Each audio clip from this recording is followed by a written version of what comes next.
नवीद कमर साहब, ये इतना ज़्यादा इलेक्शन इलेक्शन हो रहा है कि पहले सेनेट का इलेक्शन था, अब चेयरमैन सेनेट का इलेक्शन है, उसके बाद फिर NA-75 का इलेक्शन इलेक्शन के खेल में हम महंगाई भूल गए हैं। लोग बड़े तंग हैं और उनको कोई इंटरेस्ट नहीं है कि गिलानी साहब बन रहे हैं या संजरानी साहब बन रहे हैं। अब देखिए ना, जो मेडिसिन हैं वो दोबारा महंगी हो गई हैं। शुगर की जो मेडिसिन है वो 5500 रुपये से बढ़कर 5650 रुपये की हो गई है। हाई ब्लड प्रेशर की दवाई जो है ये 121 रुपये तक की हो गई है। बुखार की दवाई थी पैनाडोल 13 रुपये से 16 रुपये की हो गई है।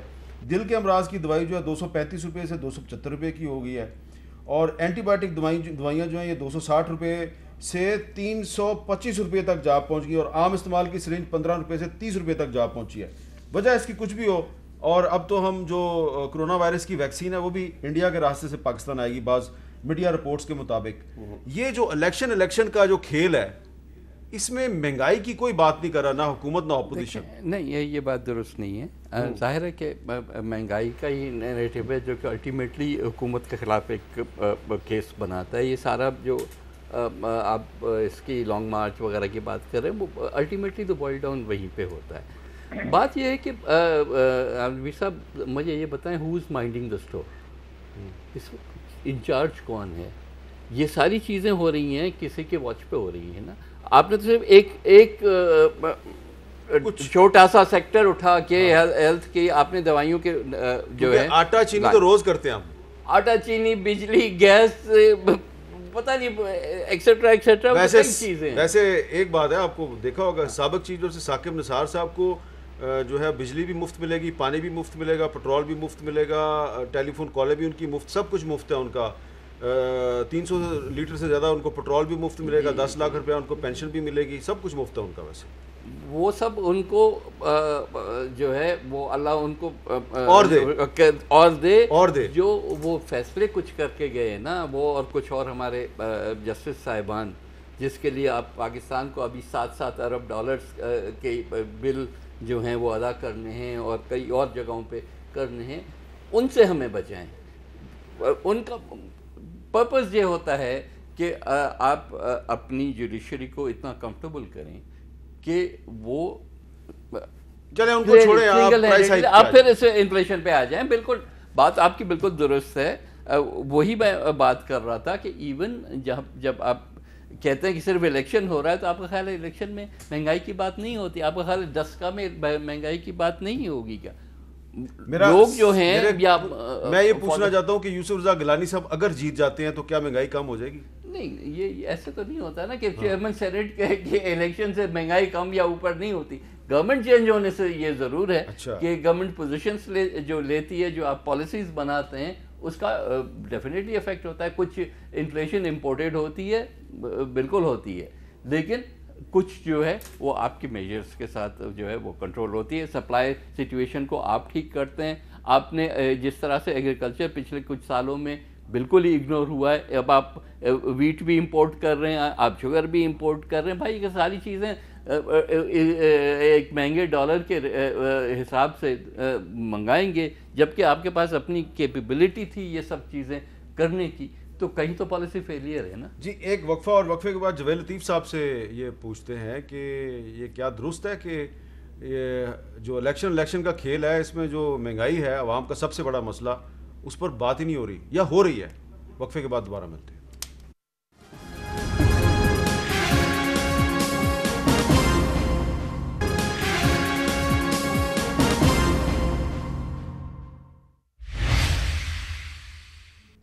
Welcome back.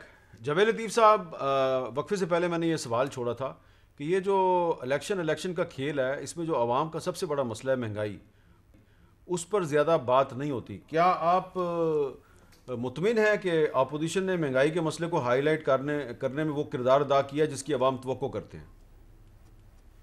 बिल्कुल हामिद मीर साहब, ये मार्च जो है ये उसी सिलसिले की कड़ी है। लेकिन इससे पहले मैं एक गुजारिश ये जरूर करना चाहता हूँ। अभी बात हो रही थी साकिब निसार साहब के हवाले से, साकिब निसार साहब की मराद देने के हवाले से, तो पूछा जा रहा था कि क्यों ऐसी मराद दी जाती हैं। साहब का भी अदारों में ऐसे लोगों को मराद मिली। दरअसल आईनी इदारा है ना, आईनी इदारा है, इसलिए वो एक आईनी ओहदा है, चीफ जस्टिस का ओहदा आईनी होता है। लेकिन मेरी अर्ज सुन लें, अगर मुझे इजाजत दे दें तो, कि देखें साकिब निसार साहब ने खिदमात सर अंजाम दी मियां नवाज शरीफ को नाहल करने में, और इमरान खान साहब को सर्टिफिकेट दिया 62-63 पर सादक और अमीन पूरा उतरने पर, तो मुराद तो मिलनी थी। आप ये देखें कि कभी नोटिस लिया गया इस बात का कि जो बात की थी आज के पंजाब असेंबली के स्पीकर ने कि मेरी जमात को किसने तोड़ा, कभी किसी ने नोटिस आज भी जो बात सुने, अगर आप महंगाई पे बात करें ना तो ज्यादा बेहतर है, क्योंकि साकिब निसार साहब जो है उनको फिर उनका मौकफ लेने के लिए मुझे उनसे राब्ता कायम करना पड़ेगा और बड़ी मुश्किल से उनसे राब्ता होता है, आपको पता है। तो अहमद मीर साहब, हाँ, अब जो आप कहते हैं मैं उसी पे आ जाता हूँ। प्लीज, अब महंगाई मैं पे आपकी खिदमत में सिर्फ ये गुजारिश करना चाहता हूँ कि एक नोटिस शेख रशीद साहब के हवाले से जरूर लिया जाना चाहिए, जो वो कहते हैं कि सादिक फजरानी स्टेट के कैंडिडेट हैं। ये बात गलत है। अच्छा, हुकूमत के कैंडिडेट हो सकते हैं, स्टेट के कैंडिडेट कैसे हो गए? अब आप जो शेख रशीद साहब की मर्जी, आप उनको कैसे रोक सकते हैं? यार मैं तो अदारों से तवक्को रख रहा हूँ कि इस पे कौन सा अदारा जो है जिससे आप तवक्को कर रहे हैं? क्या इलेक्शन कमीशन ऑफ पाकिस्तान की तरफ उनका इशारा है? नहीं, इसकी तरफ इशारा आप ये चले छोड़े ना, आप महंगाई पे बात करें ना। देखे ना आप, मैंने आपको महंगाई का सवाल किया, महंगाई की तरफ आ ही नहीं रहे आप। अच्छा आ जाए, जो महंगाई की आप बात कर रहे हैं तो मेरी आपसे गुजारिश है मीर साहब कि अगर सेनेट के इलेक्शन पर यूसुफ रजा गिलानी के जीतने पर लोगों ने मिठाइयां बांटी, आम लोगों जिनका कंसर्न ही कोई नहीं है, तो वो महंगाई से पिसे हुए थे ना। आज जो हम लॉन्ग मार्च कर रहे हैं तो वो क्या पाकिस्तान के अंदर 2.5 सालों में जो तबाही हुई है उसके खिलाफ ही तो लोग निकल रहे हैं। तो क्या पीडीएम जो है आज जिस जगह खड़ी है या उनके तमाम कैंडिडेट चारों सूबों से जीत रहे हैं, तो उसकी बुनियादी वजह यही है कि हम आवाम की आवाज बने हुए हैं। हम आवाम की आवाज को अदारों में भी उठाते हैं, असेंबली में भी उठाते हैं, चौकों चौराहों में भी उठा रहे हैं। यही तो वजह है कि लोग आज हमारा साथ दे रहे हैं। और इनके खिलाफ एक बुनियादी वजह ये भी है कि इन्होंने ना आइन कानून को देखा, ना इन्होंने पाकिस्तान की आवाम को देखा, बल्कि इन्होंने देखा इस चीज को है कि माफिया को किस तरह। चले अभी आपका एक सियासी स्टेटमेंट है, लेकिन मुझे बताएं अली नवाज अवान साहब, आप एक इलेक्टेड मेंबर हैं, आप जब इस्लामाबाद में जाते हैं, लोगों में घूमते हैं, फिरते हैं, बात करते हैं, तो सबसे बड़ा इशू महंगाई नहीं है? बिल्कुल, सबसे हमारा क्यों कंट्रोल नहीं हो रहा? पर मैं एक बात उनकी जवाब दे दूं, उन्होंने बात देखें, फिर मैं कहता हूं नून लीग की सियासत क्या है। अच्छा आप गंदा थू क्या मुझे बताएं कि आज इफ्तिखार चौधरी को वो तमाम लवाजमात जो उसके आईनी ओहदा रखते हुए मिल रहे हैं कि नहीं मिल रहे? आगे चलते हैं, रफीक तारड़ साहब को उस आईनी जो सिस्टम है उसको तबाह करने के आज भी मराहत मिल रही है कि नहीं मिल रही? मिल रही है कि नहीं मिल रही? उनकी पूरी फैमिली, कोई सेनेटर और कोई एमएनए है जो रहा है या एक्स है या टिकट होल्डर्स है कि नहीं है?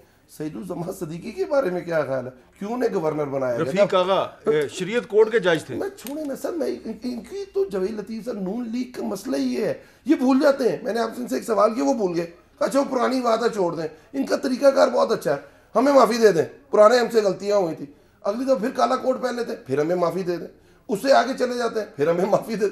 इनका तो तरीका ही है। इन द एंड असल चीज़ ये है कि आपने जो बात की है, असल पाकिस्तान का, हमारी गवर्नमेंट का जो मसला है वो महंगाई, और लोगों को ये अंडरस्टैंडिंग नहीं है। लोगों का सबसे पहला किचन है जो उन्होंने देखना है, और उसमें उनको मसाइल आ रहे हैं। मैं आंखें बंद कर लूँ, मैं इधर आके कोई और बात कर दूँ, नहीं सर। पर उसकी जो रीजनिंग है, देखें नीयत कहाँ से जांची जाती है। अभी एक LNG पे अभी रिसेंटली एक हमने डील की है कतर के साथ। वो डील पहले आपको पता है नून लीग की गवर्नमेंट ने की 13.27 सेंट के ऊपर, ठीक है, और इस $13.27 के ऊपर, और हमने वही डील उसी तरह उसी कतर से हमने 10.7 के ऊपर की है। देखिए हम जहां बेहतरी चाहते हैं कर रहे हैं। ये एग्रीमेंट्स IPPs जो एग्रीमेंट्स करके गए हुए नंदीपुर कितना बड़ा कमीशन की रिपोर्ट किधर गई? अच्छा हमें मैं पूरी पे आता हूँ। नंदीपुर 84 रुपए का यूनिट बन रहा है। कायदे-ए-आज़म सोलर कहते थे 100 मेगावाट देगा, 11 मेगावाट नहीं दे रहा। अच्छा 2.5 साल गुजर गए हैं। ये बताएं, छोटा सा सवाल है, छोटा जो अगले 6 महीने में कोई आवाम को रिलीफ सब मिलेगी? हम पूरी कोशिश कर रहे हैं। देखें कोविड की वजह से पूरे इंटरनेशनल मार्केट हिट हुई है। अच्छा जी, आप क्यों ऐसे ऐसे कर रहे हैं नफी में से? नफी में रमजान आने वाला है, रमजान में कोई रिलीफ मिलेगी? देखिए रमजान में यूटिलिटी स्टोर्स को आप सब्सिडी देते हैं, वो आम आदमी, पाकिस्तान का आम आदमी जो है वो सिर्फ शहरों में नहीं रहता, वो यूटिलिटी स्टोर से अगर मिलती भी हैं, और आपको पता है कि यूटिलिटी स्टोर्स की जो परफॉर्मेंस रही है लेटली, जिस तरह से छोड़े यूटिलिटी स्टोर को, मैं देखिए बाय एंड लार्ज जो है, मैं जरा सवाल को रीफ्रेम करूं क्योंकि आप वजीर खजाना रहे हैं। अगर इनकी हुकूमत चली जाती है किसी भी तरीके से, आपकी या अपोजिशन की हुकूमत आ जाती है, आप महंगाई का मसला हल कर देंगे? देखिए over reasonable period of time बिल्कुल हो जाएगा क्योंकि आप देखिए, मैं गुजारिश करूं, पहले भी मैं कर रहा था, मैं लंबी बात नहीं करना चाहता, ये पूरा एक टॉपिक है कि आप अगर तो इंपोर्ट्स पे ही आपका इन्हिसार होना है, आपकी डे टू डे चीज़ों पे, आपकी इंडस्ट्री, मेजर इंडस्ट्री टेक्सटाइल है, अगर आपकी टेक्सटाइल का इनपुट भी बाहर से आना है तो फिर आपके मतलब उससे तो बांग्लादेश बेहतर है, उसको कह देते कि जी बांग्लादेश के टेक्सटाइल इंपोर्ट्स हैं, एक्सपोर्ट्स हैं, हालांकि उनकी कोई कॉटन नहीं होती, हमारी कॉटन होती थी, आहिस्ता आहिस्ता ख़त्म होती जा रही है। कई रीजंस हैं उसके, और सब रिलेट करते हैं अनफॉर्चुनेटली गवर्नमेंट पॉलिसीज से। और government, I don't necessarily mean today's government. तो बात यह है कि अगर आप अपने एग्रीकल्चर को, मेरा फर्म बिलीफ ये है कि हमारी जो निजात है वो एग्रीकल्चर में है। तो फिर आप जो है वो ये चाहे वो आटा एग्री करेंगे कि आप भी हफीज शेख साहब जैसे बंदे को लेके आते हैं गलत करते हैं, और ये भी लेके आते हैं तो गलत करते हैं? देखिए मैं फिर अच्छा, अगर मेरा ओपिनियन लेना चाहते हैं ना, हफीज शेख साहब बहुत होशियार आदमी हैं, उन्होंने उनका जो एक्सपीरियंस है अपनी फील्ड में सही है, लेकिन किसी भी मुल्क का वजीर ख़जाना जो है वो इलेक्टेड रिप्रेजेंटेटिव होना चाहिए। बिल्कुल ठीक है। वो लोकली उसको अवाम के मसाइल जैसा कि आप थे डे टू डे बेसिस, मैं तो कम टाइम के लिए रहा, लेकिन जनरली मैं कह रहा हूँ कि जब तक कि उसका हाथ नब्ज़ पे नहीं और होगा, अब कोई माने या ना माने, आपने पाकिस्तान तहरीक इंसाफ के अरकान कौमी असम्बली की अक्सरियत के दिल की बात की है, मैं इनसे बात ही नहीं करता, इसे पूछता नहीं। आपका बहुत बहुत शुक्रिया अली नवाज अवान साहब, आपका बहुत बहुत शुक्रिया जनाब नवीद कमर साहब, और जावेद लतीफ़ साहब आपका भी बहुत बहुत शुक्रिया। देखें, पाकिस्तान का सबसे बड़ा मसला इस वक्त, पाकिस्तान के आम आदमी का सबसे बड़ा मसला महंगाई है। महंगाई का मसला सिर्फ कोई ऐसा आदमी ही हल कर सकता है बकौल नवीद कमर साहब के, जो कि डायरेक्टली इलेक्टेड पब्लिक रिप्रेजेंटेटिव हो, अवाम का मुंतखब नुमाइंदा हो। हफीज़ शेख साहब से हमारी कोई लड़ाई नहीं, बहुत अच्छे आदमी हैं, बड़े सिविलाइज्ड आदमी हैं, बड़े होशियार आदमी हैं, जैसा कि नवीद कमर साहब ने भी कहा, लेकिन इलेक्टेड रिप्रेजेंटेटिव नहीं है। वो अवाम के मसाइल को नहीं समझते, अवाम की बात को नहीं समझते। शायद इसीलिए पीपल्स पार्टी की गवर्नमेंट हो या नून लीग की गवर्नमेंट हो या तहरीक इंसाफ की गवर्नमेंट हो, जब इस किस्म के लोग वज़ीर ख़जाना बनते हैं तो ये जो अवाम का सबसे बड़ा मसला है ना महंगाई का, हल ही नहीं हो पाता। इजाज़त दीजिए, अल्लाह हाफ़िज़।